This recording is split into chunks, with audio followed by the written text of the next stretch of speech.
Welcome to Villa Bellangelo, and thanks for taking the time to learn more about the winemaking process and visiting our cellar.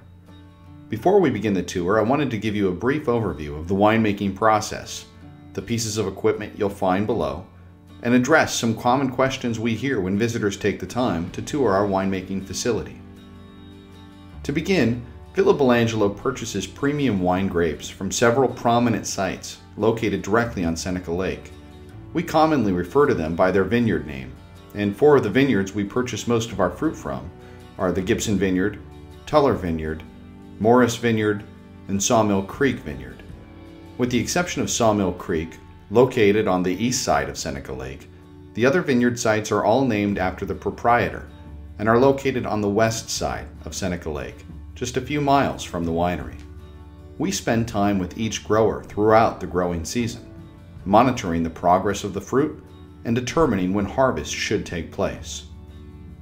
Different grapes ripen at different times, but harvest generally begins around the first week of September and will last until the end of October. There may be an additional harvest later in the year if we're making a late harvest dessert wine or an ice wine in that vintage. In all, our most commonly harvested varietals are Riesling, Gewürztraminer, Seyval Blanc, Muscat, Chardonnay, Pinot Noir, Merlot, and Cabernet Franc. When it comes to winemaking, red grapes are generally treated differently than white grapes. At Bellangelo, we believe the winemaking process actually begins in the vineyard, since only grapes tended on the best parcels of land by conscientious growers can make great wine. Once the grapes are harvested and arrive at the winery, the winemaking continues as human intervention becomes the catalyst for the transformation from grapes into wine.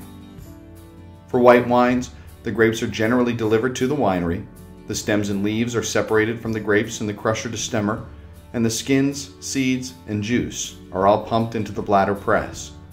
The bladder press can hold up to 8 tons of grapes and separates the skins and seeds from the juice by gradually inflating a large interior bladder, rotating the drum, and pressing the raw material inside against the sides of the drum, allowing the juice to flow freely through the small grates of the press and into the collection bin, where it is then pumped into the respective tank where fermentation will begin.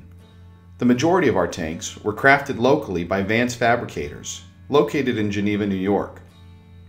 It's just one more way the wine industry contributes to the local economy. Once inside the tank, the juice will settle for a day or two at cold temperatures, where it will ultimately be inoculated with the yeast strain our winemaker has designated for it. Fermentation will begin once the yeast are introduced. Fermentation is the process whereby yeast are consuming natural sugars in the juice. The byproduct of the yeast's consumption of the sugars is alcohol and carbon dioxide.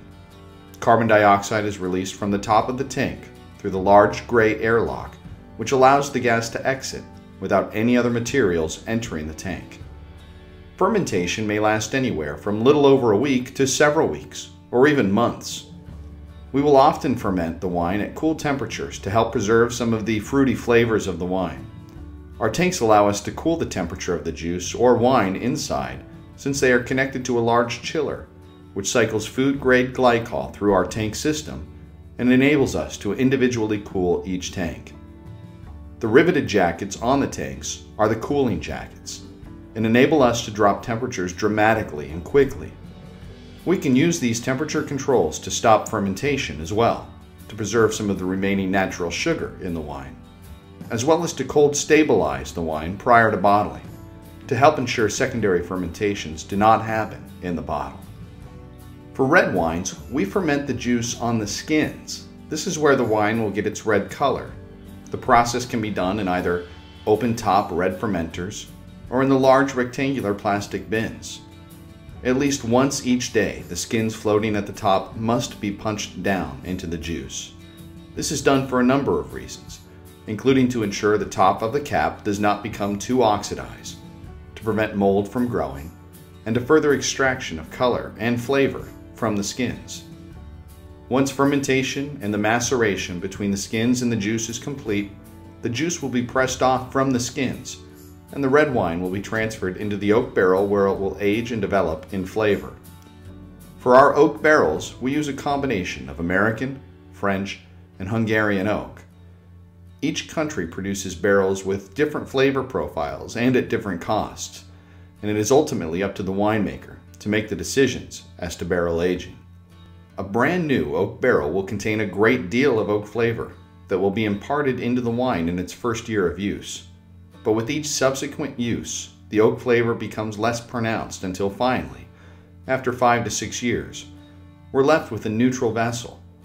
When we age wine in an old oak barrel, we say it was aged in neutral oak. Additionally, each oak barrel roughly accounts for about 25 cases of wine. At Bellangelo, we are unique in that we also use many of these old oak barrels, or neutral barrels, for our aromatic white wine program, including our Riesling and Gewürztraminer. We do not use these barrels to impart any oak flavor. Most of these barrels will have none. We do ferment and age in oak because it enables us to produce these wines in very small batches, monitoring quality control, and engaging in winemaking techniques like weekly stirring of the lees, or the sediment at the bottom of the barrel left over after fermentation. Stirring the lees adds heft and great mouthfeel to the wine. In addition to neutral oak barrels, Bellangelo is experimenting with the use of egg-shaped flex tanks. In many ways, these simulate the oak barrel. They allow us to stir the lees. They allow great contact with the lees. It's another way Bellangelo seeks to innovate winemaking in the Finger Lakes. Overall, each wine is different. Our red wines from a given harvest will age and likely not be released for at the very least 2 years. Rieslings, on the other hand, may begin to be released as soon as 6 months after harvest.